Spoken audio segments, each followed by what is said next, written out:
آج ہم شروع کر رہے ہیں پیر کامل کا فرسٹ ایپیسوڈ سننا، تو چلیں شروع کرتے ہیں۔ میری زندگی کی سب سے بڑی خواہش، بال پوائنٹ ہونٹوں میں دبائے وہ سوچ میں پڑ گئی، پھر ایک لمبا سانس لیتے ہوئے قدرے بے بسی سے مسکرائے۔ بہت مشکل ہے اس سوال کا جواب۔ کیوں مشکل ہے؟ جوہریہ نے اس سے پوچھا۔ کیونکہ میری بہت ساری خواہشات ہیں اور ہر خواہش ہی میرے لیے بہت اہم ہے، اس نے سر جھٹکتے ہوئے کہا۔ وہ دونوں آڈیٹوریم کے اگبی حصے میں دیوار کے ساتھ زمین پر ٹیک لگائے ہوئے بیٹھی تھی۔ FSC کلاسز میں آج ان کا 8واں دن تھا اور اس وقت وہ دونوں اپنے فری پیریڈ میں آڈیٹوریم کے اگبی حصے میں آ کر بیٹھ گئی تھیں، نمکین مونگ پھلی کے دانوں کو ایک ایک کر کے کھاتے ہوئے۔ جوہریہ نے اس سے پوچھا، تمہاری زندگی کی سب سے بڑی خواہش کیا ہے امامہ؟ امامہ نے قدرے حیرانی سے اسے دیکھا اور سوچ میں پڑ گئی۔ پہلے تم بتاؤ، تمہاری زندگی کی سب سے بڑی خواہش کیا ہے؟ امامہ نے جواب دینے کے بجائے الٹا سوال کیا۔ پہلے میں نے پوچھا ہے، تمہیں پہلے جواب دینا چاہیے۔ جوہریہ نے گردن ہلائی۔ اچھا ٹھیک ہے، مجھے اور سوچنے دو، امامہ نے فوراً ہار مانتے ہوئے کہا۔ میری زندگی کی سب سے بڑی خواہش، وہ بڑبڑائی۔ ایک خواہش تو یہ ہے کہ میری زندگی بہت لمبی ہے، اس نے کہا۔ کیوں؟ جوہریہ مسکرائی۔ بس 50-60 سال کی زندگی مجھے بڑی چھوٹی لگتی ہے۔ کم سے کم 100 سال تو ملنے ہی چاہیے انسان کو دنیا میں، اور پھر میں اتنا سب کچھ کرنا چاہتی ہوں۔ اگر جلدی مر جاؤں گی تو پھر میری ساری خواہشیں ادھوری رہ جائیں گی۔ اس نے مونگ پھلی کا ایک دانہ منہ میں ڈالتے ہوئے کہا۔ اچھا اور؟ جوہریہ نے کہا۔ اور یہ کہ میں ملک کی سب سے بڑی ڈاکٹر بننا چاہتی ہوں، سب سے اچھی آئی اسپیشلسٹ۔ میں چاہتی ہوں جب پاکستان میں آئی سرجری کی تاریخ لکھی جائے تو اس میں میرا نام ٹاپ آف دا لسٹ ہو۔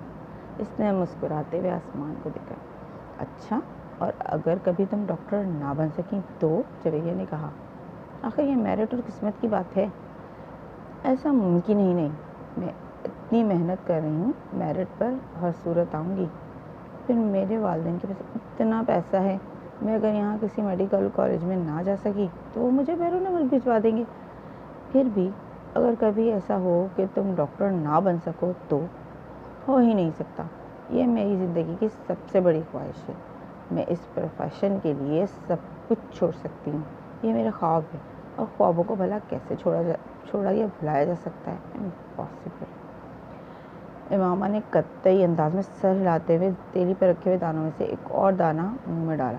زندگی میں کچھ بھی ناممکن نہیں ہوتا، کبھی بھی کچھ بھی ہو سکتا ہے۔ فرض کرو تم ڈاکٹر نہیں بن پاتی تو پھر تم کیا کرو گی؟ کیسے ریئیکٹ کرو گی؟ امامہ اب سوچ میں پڑ گئی۔ پہلے تو میں بہت روں گی، بہت ہی زیادہ، کئی دن، اور پھر میں مر جاؤں گی۔ جوہریہ بہکتے ہوئے ہنسی۔ اور ابھی کچھ دیر پہلے تو تم کہہ رہی تھی کہ تم لمبی زندگی گزارنا چاہتی ہو، اور ابھی تم کہہ رہی ہو تم مر جاؤ گی۔ ہاں تو پھر زندہ رہ کر کیا کروں گی؟ سارے پلانس ہی میرے میڈیکل کے حوالے سے ہیں، اور یہ زندگی سے نکل گئی تو پھر باقی رہ کیا جائے گا؟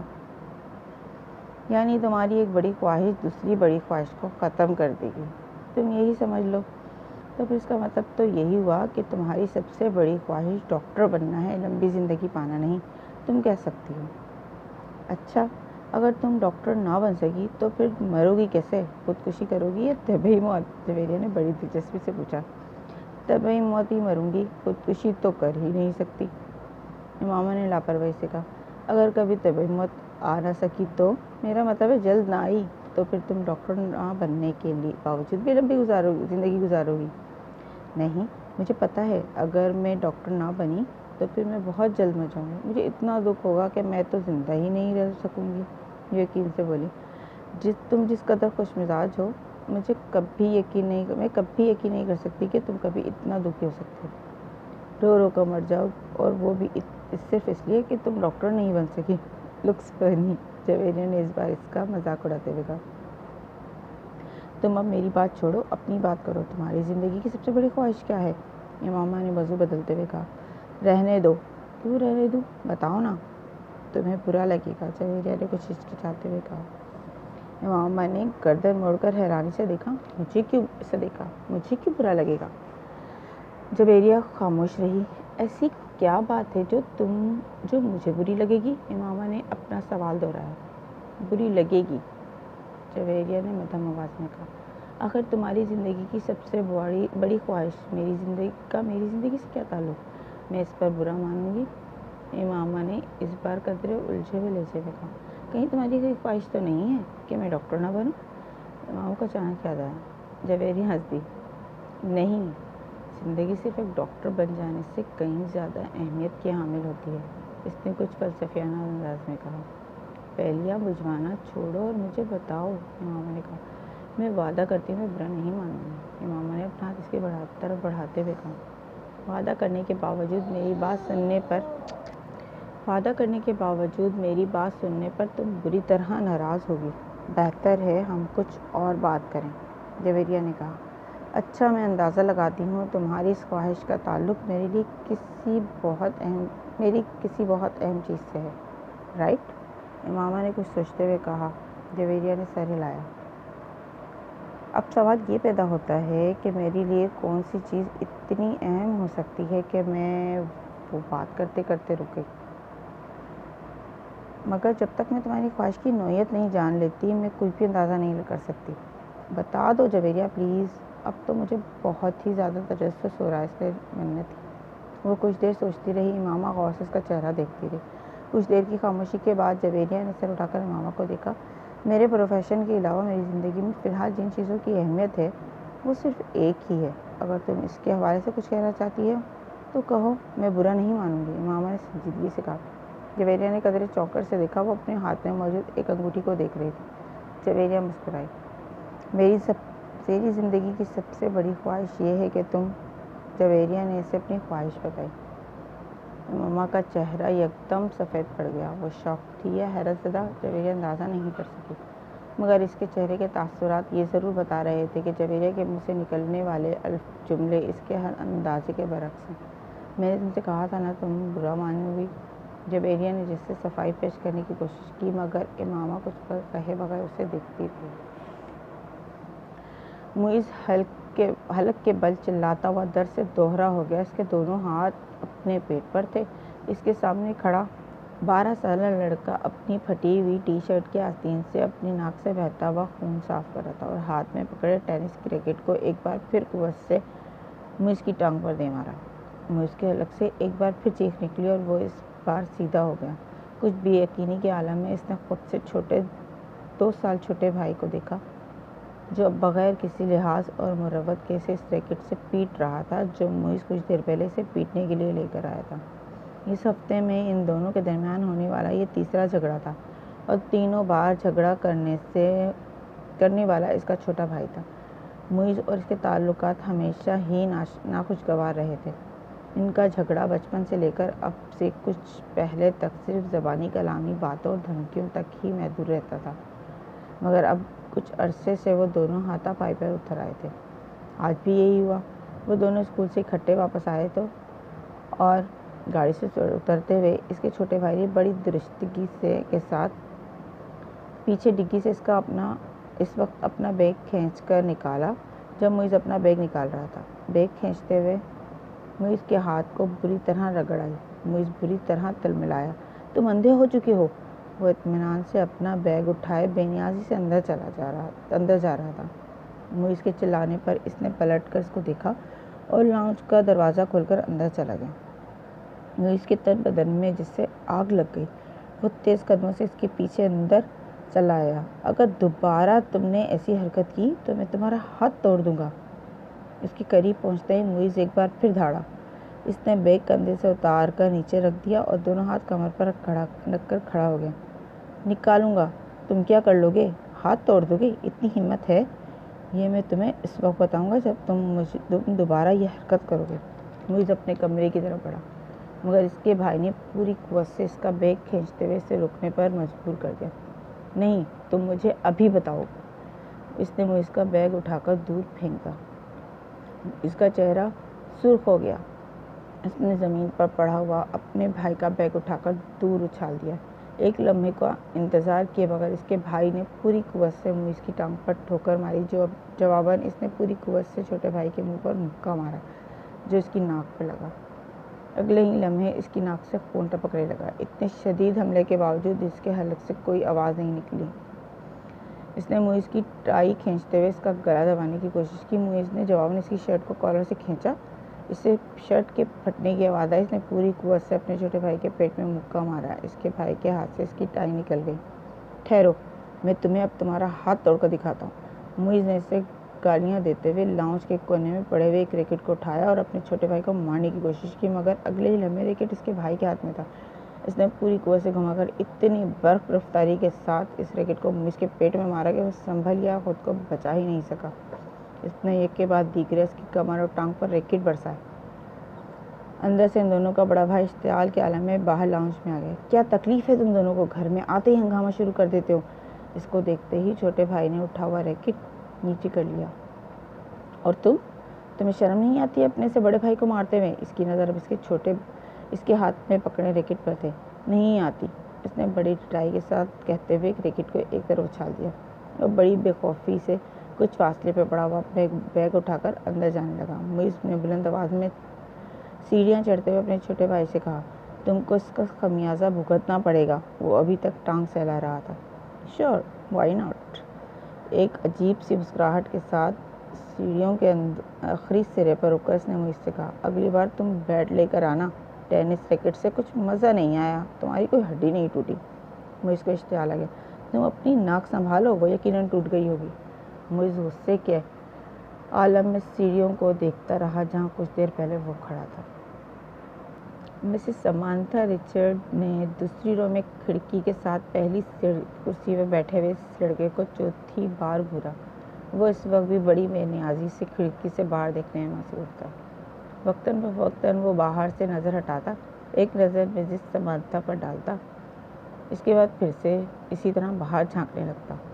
اسلام آباد کے ایک غیر ملکی اسکول میں وہ آج پہلے دن اس کلاس کی بائیولوجی پڑھانے کے لیے آئی تھی۔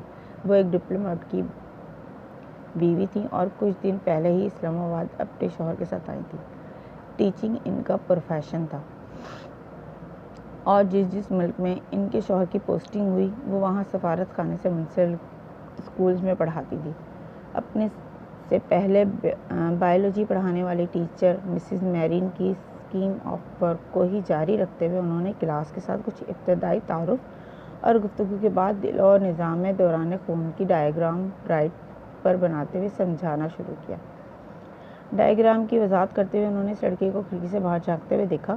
پرانی تکنیک کا استعمال کرتے ہوئے اپنی نظریں اس لڑکے پر مرکوز رکھتے ہوئے انہوں نے اچانک بولنا بند کر دیا۔ کلاس میں یکدم خاموشی چھا گئی۔ اس لڑکے نے سر گھما کر اندر دیکھا۔ مسز سمانتھا رچرڈ نے اس کی نظریں ملی۔ مسز سمانتھا رچرڈ مسکرائیں اور ایک بار پھر انہوں نے اپنا لیکچر شروع کر دیا۔ کچھ دیر تک انہوں نے اسی طرح بولتے ہوئے اپنی نظریں اس لڑکے پر رکھیں جو اپنے سامنے پڑی نوٹ بک پر کچھ لکھنے میں مصروف تھا۔ اس کے بعد مسز سمانتھا رچرڈ نے اپنی توجہ کلاس میں موجود دوسرے اسٹوڈنٹس پر مرکوز کر دی۔ ان کا خیال تھا وہ خاصا شرمندہ ہو چکا ہے، دوبارہ باہر نہیں دیکھے گا، مگر صرف 2 منٹ کے بعد انہوں نے اسے ایک بار پھر کھڑکی سے باہر متوجہ دیکھا اور پھر وہ بولتے بولتے خاموش ہو گئیں۔ بلا توقف اس لڑکے نے گردن موڑ کر پھر ان کی طرف دیکھا۔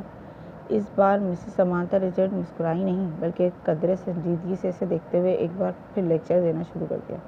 چند لمحے گزرنے کے بعد انہوں نے رائٹنگ بک کو دیکھنے کے بعد دوبارہ اس لڑکے کو دیکھا تو وہ ایک بار پھر کھڑکی سے باہر کچھ دیکھنے میں مصروف تھا۔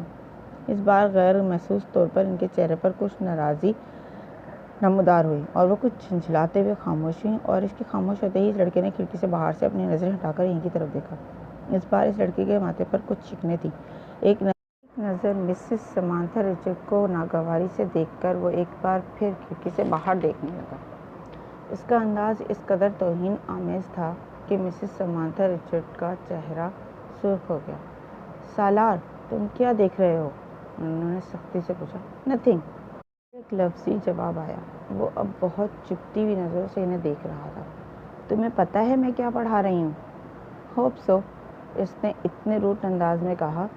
سمانتھا رچرڈ نے یکدم ہاتھ میں پکڑا ہوا مارکر کیپ سے بند کر کے ٹیبل پر پھینک دیا۔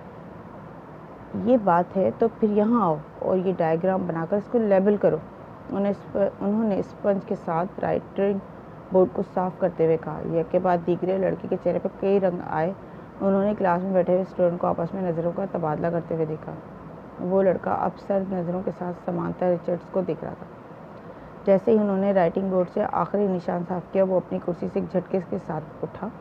تیز قدموں کے ساتھ اس نے ٹیبل پہ پڑا ہوا مارکر اٹھایا اور برق رفتاری کے ساتھ رائٹنگ بورڈ پر ڈائیگرام بنانے لگا۔ پورے 2 منٹ 57 سیکنڈ کے بعد اس نے مارکر پر کیپ لگا کر اسے میز پر اسی انداز میں اچھالا جس انداز میں سمانتھا رچرڈ نے اچھالا تھا، اور سمانتھا رچرڈ کی طرف دیکھے بغیر اپنی کرسی پر آ کر بیٹھ گیا۔ مسز رچرڈز نے اسے مارکر اچھالتے یا اپنی کرسی کی طرف جاتے نہیں دیکھا۔ وہ یہ بے یقینی کے عالم میں رائٹنگ بورڈ پر 3 منٹ سے بھی کم عرصے میں بنائی جانے والی اس لیبلڈ ڈائیگرام کو دیکھ رہی تھی، جسے بنانے میں انہوں نے 10 منٹ لیے تھے، اور وہ ان کی ڈائیگرام سے زیادہ اچھی تھی۔ وہ کہیں بھی معمولی سی بھی غلطی نہیں ڈھونڈ سکی۔ کچھ خفیف سی ہوتے ہوئے انہوں نے گردن موڑ کر ایک بار پھر اس لڑکے کو دیکھا۔ وہ پھر کھڑکی سے باہر دیکھ رہا تھا۔ وسیم نے تیسری بار دروازے پر دستک دی۔ اس بار اندر سے امامہ کی آواز آئی۔ کون ہے؟ امامہ، میں ہوں، دروازہ کھولو، وسیم نے دروازے سے اپنا ہاتھ ہٹاتے ہوئے کہا۔ اندر خاموشی چھا گئی۔ کچھ دیر کے بعد دروازے کا لاک کھلنے کی آواز سنائی دی۔ وسیم نے دروازے کے ہینڈل کو گھما کر دروازہ کھول دیا۔ امامہ اس کی جانب پشت کیے اپنے بیڈ کی طرف بڑھی۔ تمہیں اس وقت کیا کام آن پڑا ہے مجھ سے؟ آخر تم نے اتنی جلدی دروازہ کیوں بند کر لیا ہے؟ ابھی تو 10 بجے ہیں۔ میں داخل ہوتے ہوئے بولا، بس نیند آ رہی تھی مجھے۔ وہ بیڈ پر بیٹھ گئی۔ وسیم اس کا چہرہ دیکھ کر چونک گیا۔ تم رو رہی تھی؟ بے اختیار اس کے منہ سے نکلا۔ امامہ کی آنکھیں سرخ اور سوجی ہوئی تھیں اور وہ اس سے نظریں چرانے کی کوشش کر رہی تھی۔ نہیں، رو نہیں رہی تھی، بس سر میں کچھ درد ہو رہا تھا۔ امامہ نے مسکرانے کی کوشش کی۔ وسیم نے اس کے پاس بیٹھتے ہوئے اس کا ہاتھ پکڑ کر ٹیمپریچر چیک کرنے کی کوشش کی۔ کہیں بخار تو نہیں ہے؟ اس نے کچھ تشویش بھرے انداز میں کہا اور پھر ہاتھ چھوڑ دیا۔ بخار تو نہیں ہے، پھر بھی تم کوئی ٹیبلٹ لے لیتی۔ میں لے چکی ہوں۔ اچھا، تم سو جاؤ، میں باتیں کرنے آیا تھا، مگر اب اس حالت میں کیا باتیں کروں تم سے؟ وسیم نے قدم باہر کی طرف بڑھاتے ہوئے کہا۔ امامہ نے اسے روکنے کی کوشش نہیں کی۔ وہ خود بھی اٹھ کر اس کے پیچھے گئی اور وسیم کے باہر نکلتے ہوئے اس نے دروازے کو پھر لاک کر دیا۔ بیڈ پر روندے منہ لیٹ کر اس نے تکیے میں منہ چھپا لیا اور ایک بار پھر ہچکیوں کے ساتھ رو رہی تھی۔ 13 سال کا وہ لڑکا اس وقت ٹی وی پر میوزک شو دیکھنے میں مصروف تھا۔ جب طیبہ نے اندر جھانکا، بے یقینی سے انہوں نے اپنے بیٹے کو دیکھا اور پھر کچھ ناراضی کے عالم میں اندر چلی آئیں۔ یہ کیا ہو رہا ہے؟ انہوں نے اندر آتے ہوئے کہا۔ ٹی وی دیکھ رہا ہوں۔ اس نے ٹی وی سے نظریں نہیں ہٹائیں۔ ٹی وی دیکھ رہا ہوں؟ فار گاڈ سیک، تمہیں احساس ہے تمہارے پیپرز ہو رہے ہیں؟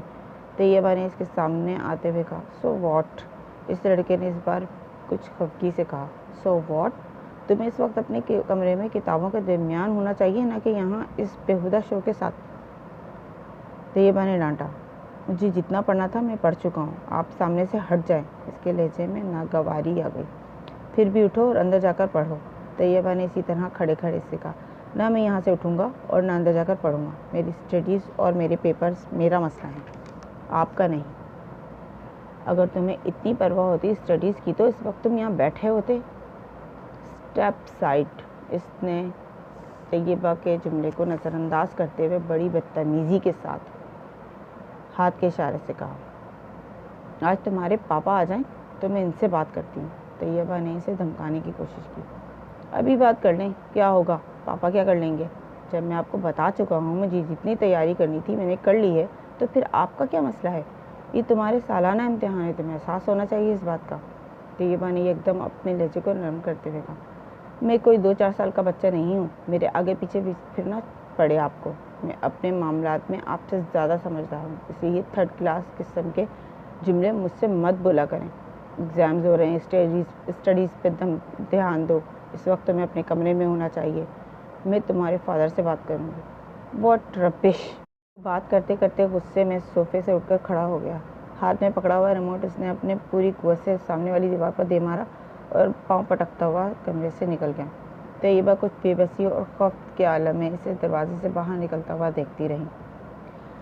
فلومینا فرانسس نے اپنے ہاتھ میں پکڑے پیکٹ زمین پر رکھتے ہوئے ایک نظر ہال میں دوڑائی۔ پیپرز شروع ہونے میں ابھی کچھ 10 منٹ باقی تھے اور ہال میں موجود اسٹوڈنٹس کتابیں، نوٹس اور نوٹ بکس پکڑے تیزی سے صفحے آگے پیچھے کرتے ان پر آخری نظر ڈال رہے تھے۔ ان کی جسمانی حرکات سے ان کی پریشانی اور اضطراب کا اظہار ہو رہا تھا۔ فلومینا فرانسس کے لیے یہ ایک بہت مانوس سین تھا۔ پھر ان کی نظریں ہال کے تقریباً درمیان میں بیٹھے ہوئے سالار پر جا ٹھہریں۔ 25 اسٹوڈنٹ میں اس وقت وہ واحد اسٹوڈنٹ تھا جو اطمینان سے اپنی کرسی پر ٹانگ رکھے بیٹھا تھا۔ ایک ہاتھ میں اسکیل پکڑے آہستہ آہستہ اسے اپنے جوتے پر مارتے ہوئے وہ اطمینان سے ادھر ادھر دیکھ رہا تھا۔ فلومینا کے لیے سین بھی نیا نہیں تھا۔ اپنے 7 سالہ کیریئر میں انہوں نے پیپرز کے دوران سالار کو اسی بے فکری اور لاپرواہی کا مظاہرہ کرتے پایا تھا۔ 9:02 پر انہوں نے سالار کے پاس سے گزرتے ہوئے اسے MCQs پر مبنی آبجیکٹیو پیپر تھمایا۔ 30 منٹ کے بعد اسے وہ پیپر ان سے لے لینا تھا۔ 9:10 پر انہوں نے سالار کو اپنی کرسی سے کھڑا ہوتے ہوئے دیکھا۔ اس کے کھڑے ہوتے ہی ہال میں اس کے پیچھے موجود تمام اسٹوڈنٹس نے سر اٹھا کر اسے دیکھا۔ وہ پیپرز ہاتھ میں لیے فلومینا فرانسس کی طرف جا رہا تھا۔ فلومینا فرانسس کے لیے یہ بھی نیا سین نہیں تھا۔ وہ پہلے بھی یہی کچھ دیکھتی آئی تھی۔ 30 منٹ میں حل کیا جانے والا پیپر وہ 8 منٹ میں حل کر کے ان کے سر پر کھڑا تھا۔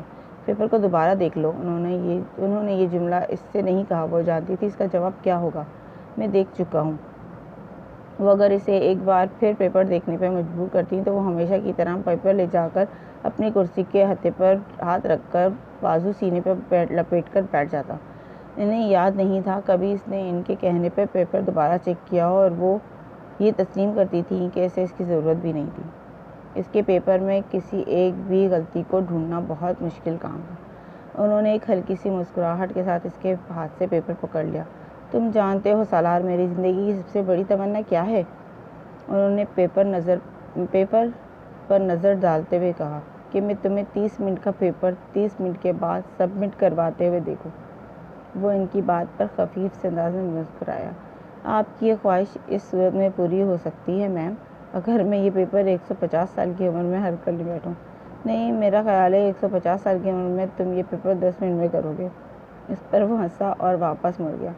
فلومینا فرانسس ایک نظر اس کے پیپر کے صفحات کو الٹتے پلٹتے کر دیکھا۔ ایک سرسری سی نظر بھی انہیں یہ بتانے کے لیے کافی تھی کہ وہ اس پیپر میں کتنے نمبر گنوائے گا۔ 0۔ سلمیٰ نے اپنی بیٹی کے ہاتھ میں گفٹ میں لپٹے ہوئے پیکٹ کو حیرانی سے دیکھا۔ یہ کیا ہے ماما؟ تم تو مارکیٹ گئی تھی، شاید کچھ کتابیں لینی تھی تمہیں؟ ہاں امی، مجھے کتابیں ہی لینی تھی، مگر کسی کو تحفہ دینے کے لیے۔ کس کو تحفہ دینا ہے؟ وہ لاہور میں ایک دوست ہے میری، اس کی سالگرہ ہے، اسی کے لیے خریدا ہے۔ کورئیر سروس کے ذریعے بھجوا دوں گی کیونکہ مجھے ابھی یہاں رہنا ہے۔ لاؤ پھر مجھے دے دو یہ پیکٹ، میں وسیم کو دے دوں گی، وہ بھجوا دے گا۔ نہیں امی، میں ابھی نہیں بھجواؤں گی، ابھی اس کی سالگرہ کی تاریخ نہیں آئی۔ سلمیٰ کو لگا جیسے وہ ایک دم گھبرا گئی ہو۔ انہیں حیرانی ہوئی، کیا یہ گھبرانے والی بات تھی؟ 3 سال پہلے ماما کی وجہ سے انہیں بہت زیادہ پریشانی کا سامنا کرنا پڑا تھا، انہیں اور ان کے شوہر ہاشم کو۔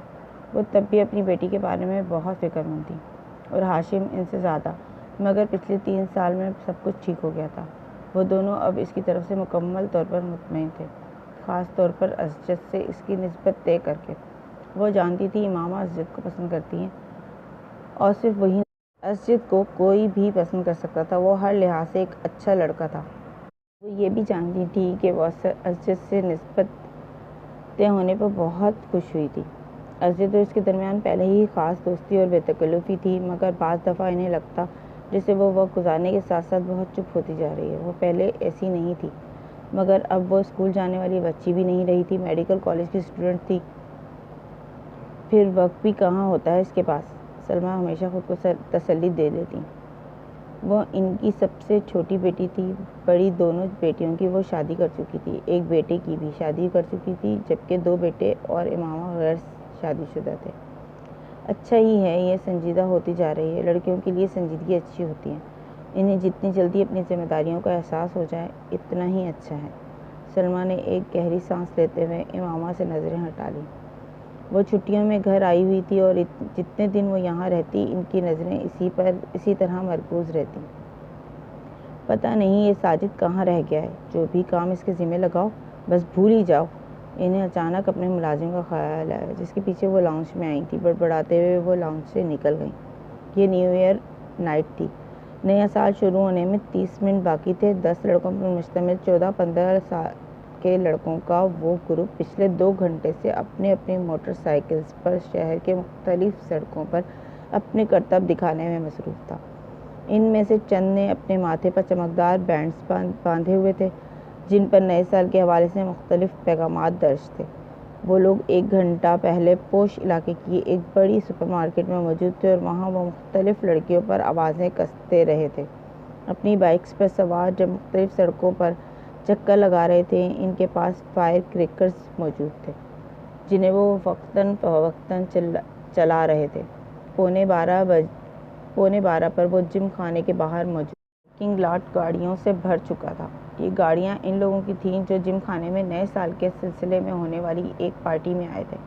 ان لڑکوں کے پاس بھی اس پارٹی کے دعوتی کارڈ موجود تھے کیونکہ ان میں سے تقریباً تمام کے والدین جم خانہ کے ممبر تھے۔ وہ لڑکے اندر پہنچے تو 11:55 ہو رہے تھے۔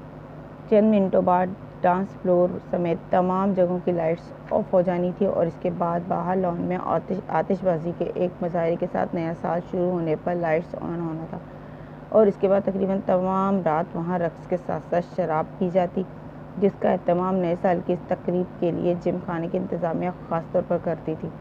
لائٹس آف ہوتے ہی وہاں ایک طوفان بدتمیزی کا آغاز ہو جاتا تھا اور وہاں موجود لوگ اس طوفان بدتمیزی کے لیے ہی وہاں آئے ہوئے تھے۔ 15 سالہ وہ لڑکا بھی 10 لڑکوں کے اس گروپ کے ساتھ آنے کے بعد اس وقت ڈانس فلور پر راک بیٹ پر ڈانس کر رہا تھا۔ ڈانس میں اس کی مہارت قابل دید تھی۔ 12 بجنے میں 10 سیکنڈ رہ جانے پر لائٹس آف ہو گئیں اور ٹھیک 12 بجے لائٹس یکدم دوبارہ آن کر دی گئیں۔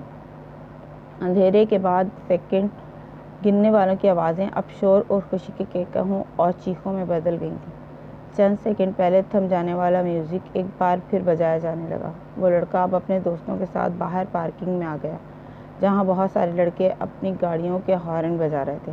انہی لڑکوں کے ساتھ بیئر کین پکڑے وہ وہاں موجود ایک گاڑی کی چھت پر چڑھ گیا۔ اس لڑکے نے گاڑی کی چھت پر کھڑے کھڑے اپنی جیکٹ کی جیب سے بیئر کا ایک بھرا ہوا کین نکالا اور پوری قوت سے کچھ فاصلے پر کھڑی ایک گاڑی کی ونڈ اسکرین پر دے مارا۔ ایک دھماکے کے ساتھ گاڑی کی ونڈ اسکرین چور چور ہو گئی۔ وہ لڑکا اطمینان کے ساتھ اپنے بائیں ہاتھ میں پکڑا کین پیتا رہا۔ وہ پچھلے آدھے گھنٹے سے کامران کو ویڈیو گیم کھیلتے ہوئے دیکھ رہا تھا۔ اسکرین پر موجود اسکور میں کوئی خاص اضافہ نہیں ہو رہا تھا۔